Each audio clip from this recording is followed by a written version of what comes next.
Assalamualaikum warahmatullahi wabarakatuh. Perkenalkan, nama saya Kevi Husna Namira, NIM 1801099. Saya akan menjelaskan mengenai komponen gel. Nah, apa saja komponen-komponen gel itu? Nah, yang pertama itu ada zat aktif, ada yang kedua ada gelling agents, dan yang ketiga ada bahan tambahan. Gelling agents.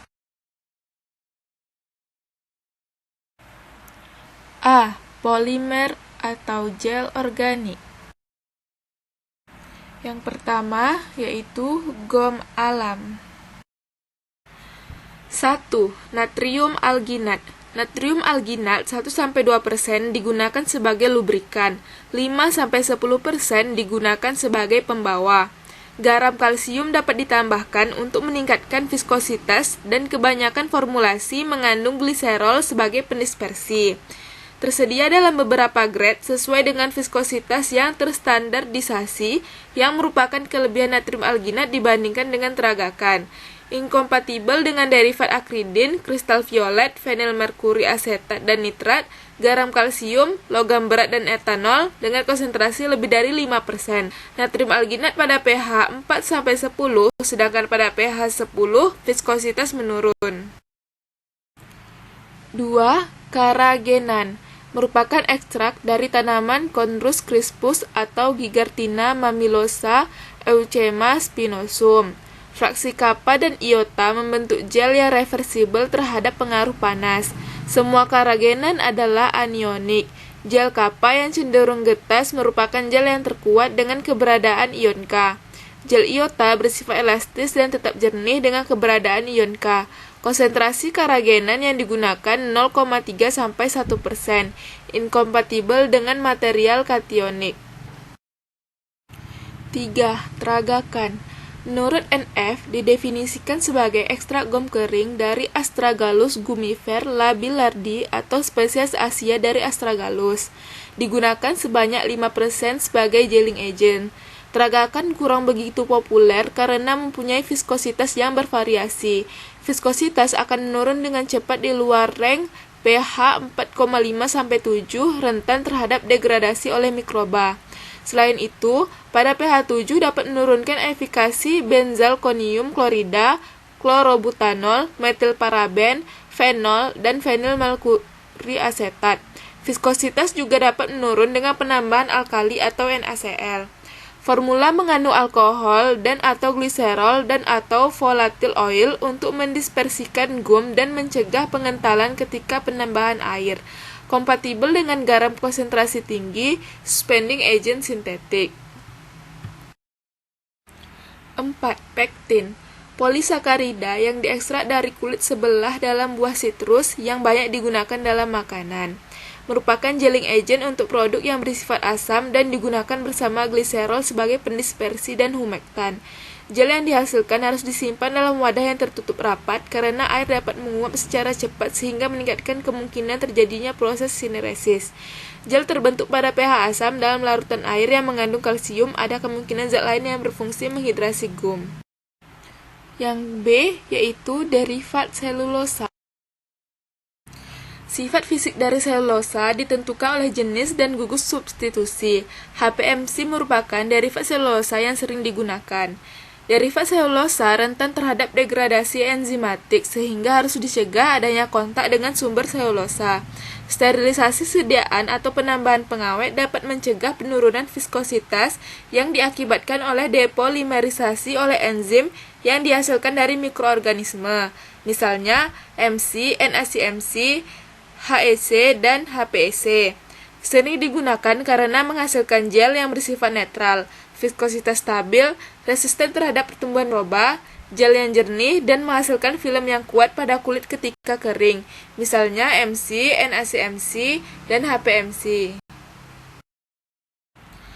Nah, NaCMC digunakan pada konsentrasi 3-6%. Secara umum, NaCMC menunjukkan viskositas maksimum pada pH 7-9, inkompatibel dengan larutan asam, garam, besi, dan beberapa metal lain seperti Al, merkuri, dan zinc. HPC stabil pada pH 6-8, inkompatibel dengan derivat fenol seperti metilparaben dan propilparaben. Kehadiran polimer anionik akan meningkatkan viskositas HPC, kompatibel dengan garam inorganik. HEC memiliki pH stabilitas 2-12, inkompatibel dengan zinc, inkompatibel parsial dengan kasein, gelatin, MCPVA, dan pati. HPMC stabil pada pH 3-11, inkompatibel dengan agen oksidator. C. Polimer sintetis. Karbomer merupakan gelling agent yang kuat, membentuk gel pada konsentrasi sekitar 0,5% dalam media air yang diperdagangkan dalam bentuk asam bebasnya. Pertama-tama dibersihkan dulu, setelah udara yang terperangkap keluar semua, gel akan terbentuk dengan cara netralisasi dengan basa yang sesuai. Dalam sistem cair, basa anorganik seperti NaOH, KOH, dan NH4OH sebaiknya ditambahkan. pH harus dinetralkan karena karakter gel yang dihasilkan dipengaruhi oleh proses netralisasi atau pH yang tinggi. Viskositas dispersi karbomer dapat turun dengan adanya ion-ion. Merupakan gelling agent yang kuat, maka hanya perlu dalam konsentrasi kecil, biasanya 0,5-2%. Inkompatibel dengan fenol, polimer kationik, asam kuat, dan elektrolit kuat.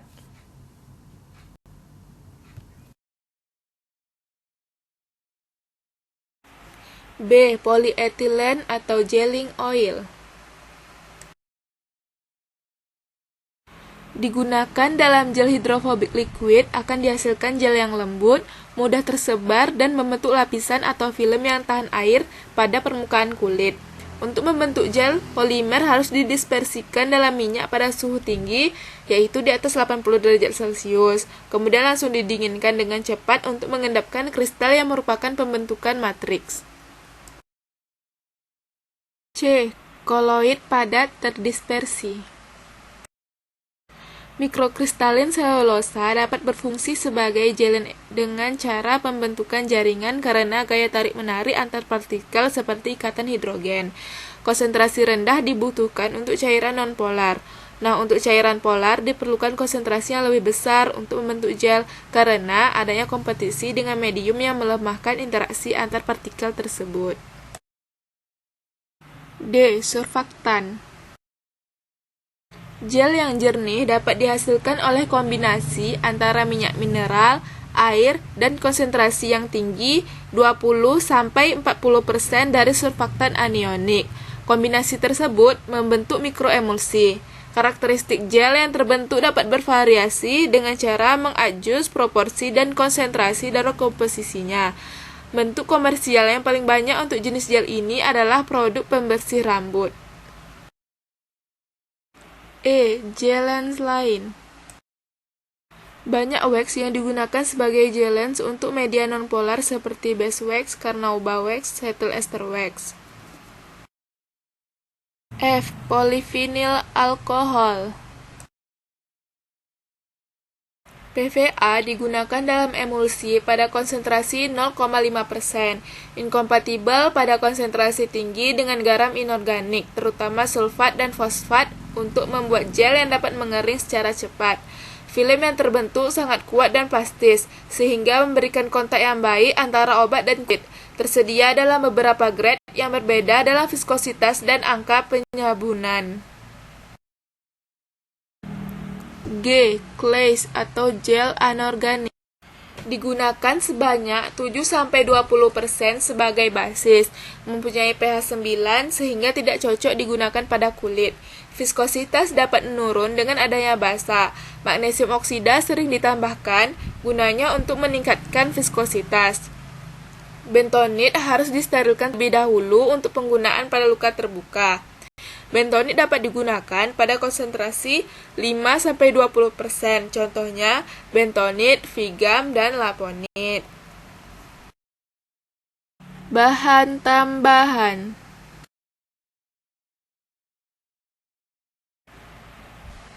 A.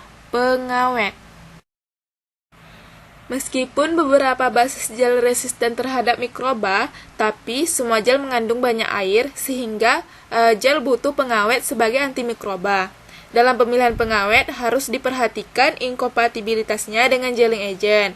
Pada umumnya, pengawet dibutuhkan oleh sediaan yang mengandung air. Biasa digunakan pelarut air yang mengandung metilparaben 0,075% dan propilparaben 0,025% sebagai pengawet. Berikut merupakan contoh pengawet yang biasa digunakan dengan gelling agent.